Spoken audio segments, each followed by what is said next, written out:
Well,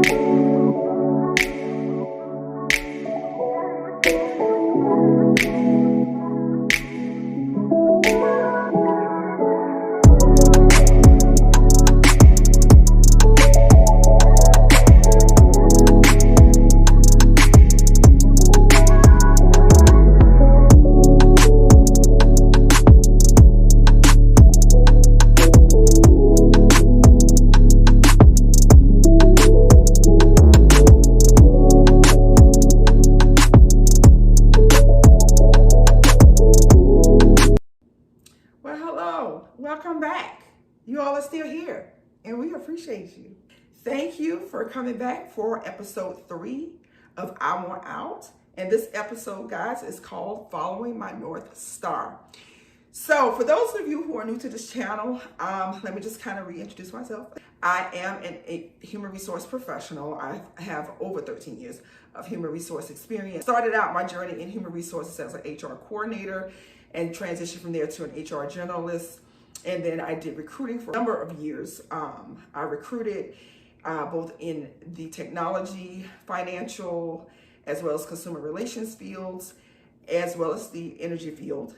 And then from there, I took on a role as a talent acquisition manager, as well as a relationship partner. So I have a master's in business administration, and I am still in the recruiting field by way of, I don't work directly as a recruiter at this point. I am an implementation project manager by day.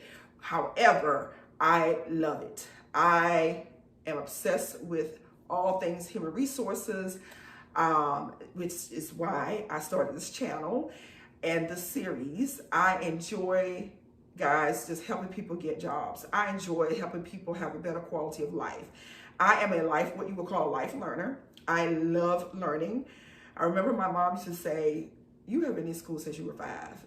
And I've been around God many times, y'all, not the son, but God.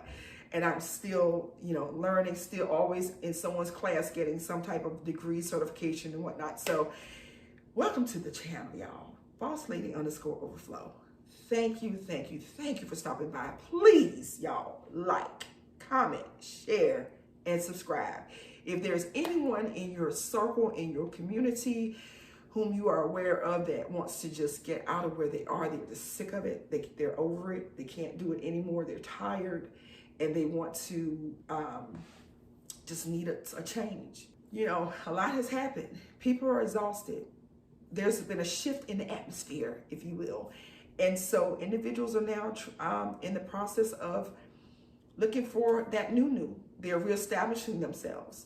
And so my contribution to that movement is the series, I Want Out. So our previous series, we actually went through the steps to begin your career transition process, and that was knowing the real you, doing your work, right? Again, we have to do our work, as Yana Van Zant will say. You have to do your work.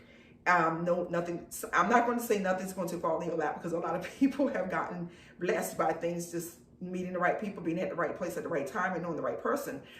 But for the most part, you do want to do your work because, as I mentioned before, I'm an advocate for individuals working in careers that match their divine skill set. And I mentioned that in my previous videos, and I will continue to mention that.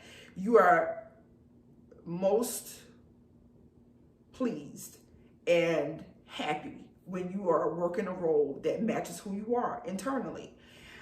So with all that being said, we're going to start this series, this episode, which is, again, following my North Star. So now that we've done our work, guys, we've done our assessment, previous video, we've completed our swim lanes, we've narrowed down each of our divine skill sets down to 3 potential careers.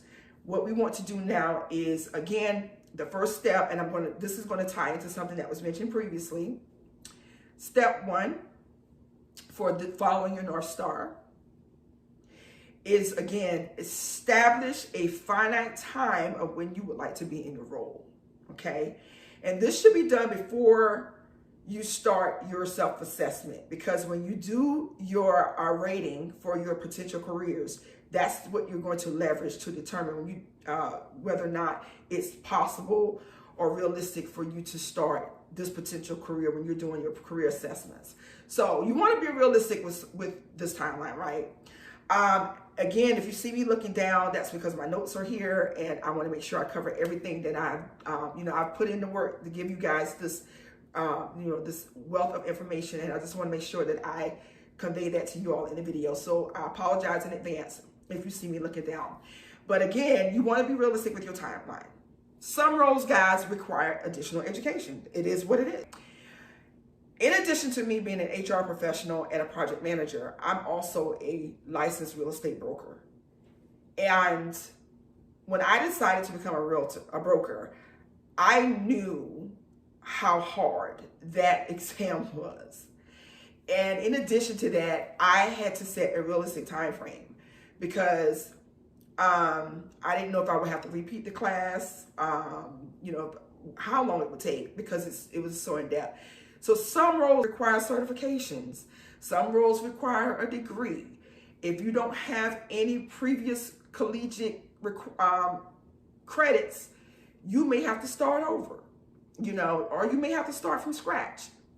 So going back to the previous video, have grace with yourself, but make sure that you're setting a realistic timeline. And the reason why you need to set a realistic timeline is because you do not want to get discouraged. When you set a goal, slice and dice it in segments, in sections. You eat an elephant one bite at a time. You cannot expect to, I'm going to wake up. I've never worked in this industry before. And I'm going to be successful overnight. No, that's not how it works. Like with me, I'm going to use myself as an example, guys, as far as my career transitions. I knew I could not jump from being an HR professional to being a PM, even though my divine innate skills parallel greatly with those of a PM. It opened the door for me to be able to start doing my research and getting the things that I need to help me further dive deep into this career path. That's what the divine skills does. But I had to set a realistic timeline. As I did my research, I realized, okay, there's a certification called the PMP. You need a PMP. I didn't need it, but it would have been more favorable, and it would have opened up more doors for me. I signed up for an 8-week class at my local community college and took the PMP class and got my certification. And this is, guys, before I even started interviewing in the project management arena. So I knew I needed to take that into account. Some roles may require that you start building a network. Start building your network. Start reaching out to individuals in that arena. When I decided to become a project manager, I actually went online and looked up all my local project management organizations. And from there, I started just navigating those waters and reaching out to people. People, believe it or not, there are more people out there who love knowledge sharing, and they get excited, about, telling you about a role and what skills and things that you would need for a new career than there are people who don't want to knowledge share. Most likely the people who don't want to knowledge share, they want out too. So start reaching out. And guys, oh my goodness, we have Facebook, we have LinkedIn. LinkedIn, that's a whole nother video by itself. You have so many social media engines out there that can help connect you to individuals who are already in those careers that you're desiring to be in, guys. It's just a click of a button now, So reach out to those people. Send them, an introductory hello. I'm XYZ, and I'm interested in, possibly working for your firm, but I would like to know more about this role. So start building your pipeline. If you have friends and associates and people within your personal community who are in that role, that industry that you're interested in transitioning to, start having those conversations with them as well. Again, you will be amazed at, how willing people are to knowledge share. Again, like I said, some roles might require that you start networking. If you've never been in a role before, if you want to go from being I'll just use this as an example. If you want to go from banking to being an attorney, or if you want to go from, being from teaching to being working in the science field, you need to start building that network so that you can have, one, a greater pool of knowledge sharing, but also two, you can have that, those degrees of separation that gets you closer to your desired role. Also, when you're building your timeline, again, aside from being realistic, aside from taking into account any potential educational, additional education that you need to secure, you also want to take into consideration your life. You have to live. Your life does not change because you decide to change careers and now you have to take these classes so that you can get from where you are to where you need to be. If you have kids, married, you have other competing priorities. Even if you're single, if you're a single parent, if you are single, don't have kids, not married, but you have other things in your life that you dedicate your time to, you have to take into account your current responsibilities and your current job. Remember, we have to pay to stay and you got to pay to play. So you still have to eat. You still have to pay the mortgage, the rent, and all that good stuff. So you still have to earn money with your current role. And if your current role is demanding, take that into account when you're establishing your timeline. Okay, look, I'm not going to give up. I'm not going to stop pressing forward on my journey to get from where I am to where I want to be. But I do know I have this job where I work approximately 50 hours a week. So I have to figure out a way to work around that or within that, right? Even if it's just me taking my lunch break to do research, send out email blasts or intro blasts to potential recruiters, even if it's me studying on my lunch break, me studying on my 15-minute break, whatever I need to do, I need to get it done. When I was transitioning from human resources to project management, I still had to, take care of business at the crib. I actually signed up for night school. So my classes were at night in the evening from 6 to 9, 2 days a week, and every Saturday. So therefore, I wasn't able to transition from human resources to project management overnight, but I built that into my schedule because I knew I had, another competing priority, which is making sure that our household didn't miss a beat. In addition to that, I also had work. So you have to take all that into account, you all, when you're doing you're establishing your timeline, okay?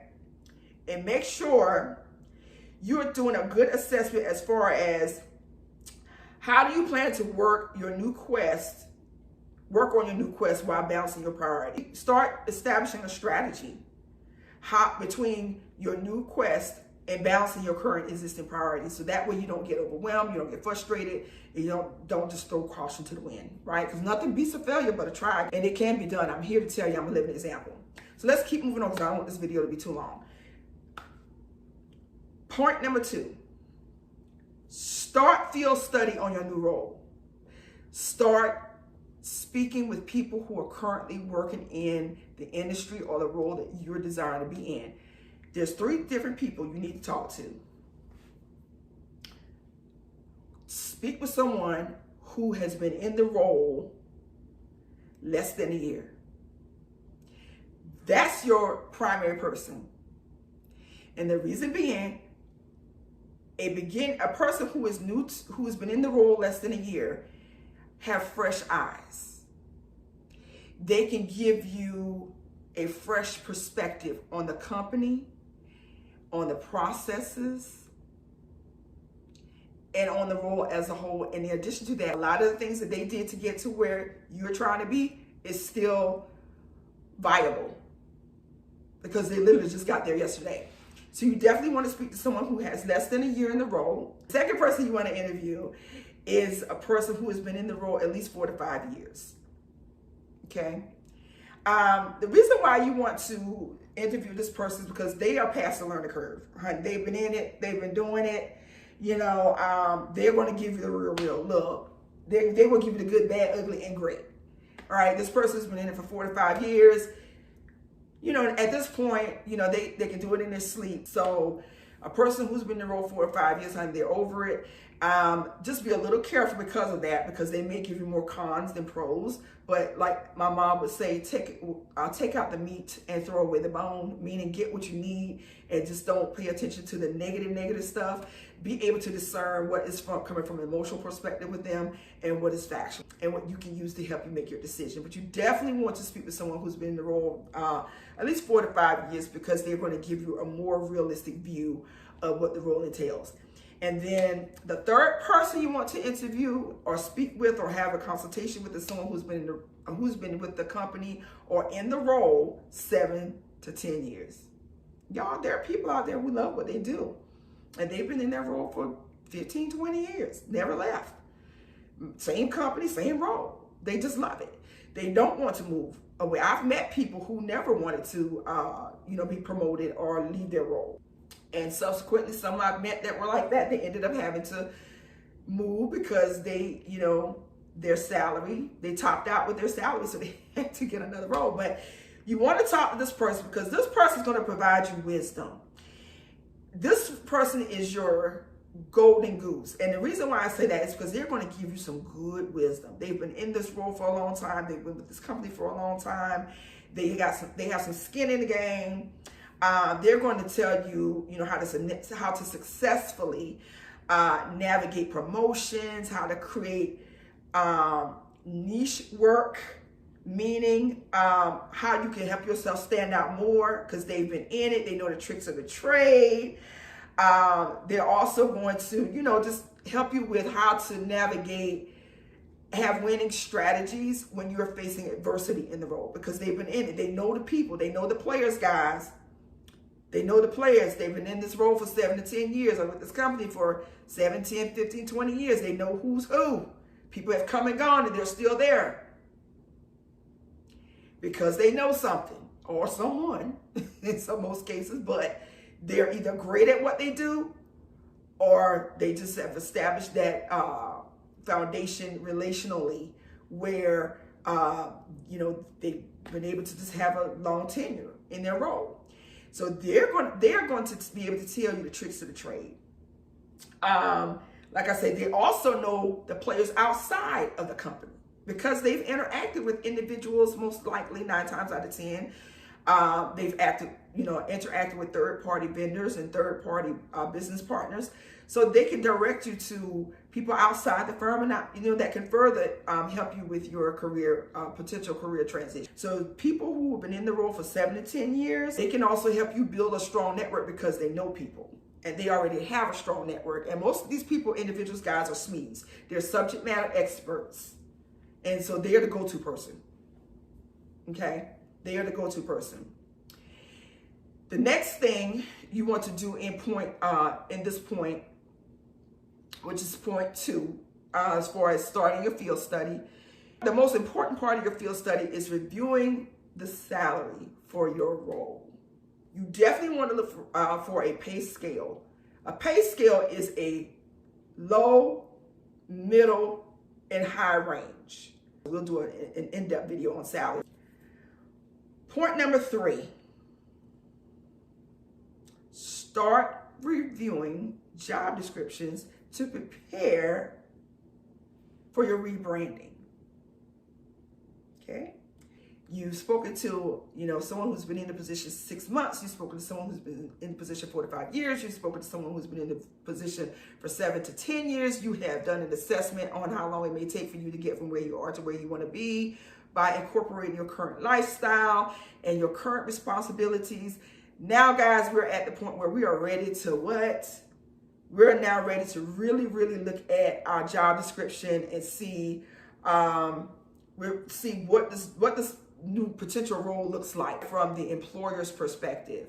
I want to start by saying this with job descriptions. Most job descriptions are generic. And what I mean by that is most companies have a template. And in those templates, they use those templates based on the line of business and whatever category that particular role falls under. And that's pretty much generic. If you go to Indeed, if you go to Glassdoor, if you go to Career Builder and Monsters, you typically will see a generic job description. Must have strong negotiation skills, must be collaborative amongst executive leadership, must be cross-functionally, able to be cross-functionally trained. That's not telling about the job. Those are really skill specific. However, as you go further down, we call it the JD in HR. As you go further down in your job description, a good job description will be specific to the role. Things like must be available to work every other Saturday or 3 weekends out of the month. Must be able to manage financial budget and forecasting for a team of over 30 technology resources. Must be able to successfully manage updates and patching for internal applications that is cloud-based. These things are specific that I'm saying. So that way you can see, okay, this is what this job really entails. You have a good vision. A good job description, after you read it, you should be able to see that job isolated compared to any other role within the company. It should be its own unique role. If you walk away from a job description and it's pretty much kind of like falls in line with all the other roles, and unfortunately that's not you can't do anything about it because that's just how the company chose to post the position. When you're reading the job description, if it's a generic job description, you're going to have to really read between the lines. And as you're reading the job description, you want to just do an assessment of how your direct skills and your direct experience relate to that particular line item in the job description, okay? So let's go back to what I just mentioned. If it says, okay, must be a great communicator. Well, I would say, I facilitate meetings. I, facilitate training. My audience is executive leadership as well as my peers, mid-level leadership. I coach, train, and develop cross-functionally, meaning I coach, train, and develop individuals within my line of business as well as our business partners. So those are the things I'm thinking about as I am moving through the job description that's generic. Because what's going to happen is I'm going to take what I'm thinking in my head, and that's how I'm going to translate it on my resume when I customize it. Rebrand. Remember the word rebrand, okay? To help you start reviewing job descriptions, it is great, guys, to go to Indeed, Glassdoor, Career Builder, Dice, any other sites. So I would just suggest go ahead and just start looking at job descriptions, start familiarizing yourself with the differentiation between a generic one and one that's a good one that's specifically geared towards the role. And that will be your homework. Just go to these sites and start reviewing job descriptions in the potential career or the potential role that you desire to be in, okay? And then what you want to do as you're reviewing these job descriptions, keep in mind trigger terms. Trigger terms are terms that if you're in Indeed and you've looked at 12 different job descriptions from 12 different companies now with the same role, and you're noticing that, you're noticing clarity. That's a system. It's a time tracking system. It's a project tracking system.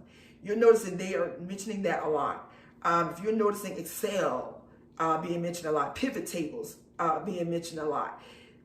Okay, those are trigger terms. What that means is, and you're going to lock that in your brain, when I start rebranding myself on my resume, I'm going to make a note and actually write those trigger terms down. Because when you start rebranding and redoing your resume, you're going to make sure you incorporate those trigger terms in your resume. 9 times out of 10, if they're consistently across multiple different job descriptions for the same role, but different companies, 9 times out of 10, those are the trigger terms, the bouillon searches that they're going to use, the recruiter's going to use when they are searching for resumes. Translation, those are trigger terms that they have set in their ATS, applicant tracking system, to help spit back resumes that are in their database that have those terms on the resume. Okay?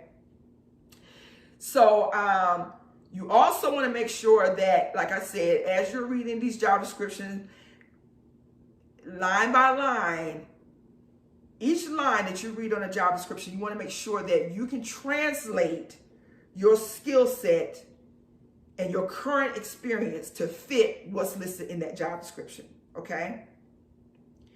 Now that we've done that, again, we're going to review one last time our North Star process, okay? We have established a finite time of when we want to start our transition from where we are to where we want to be. We have taken into account our competing priorities.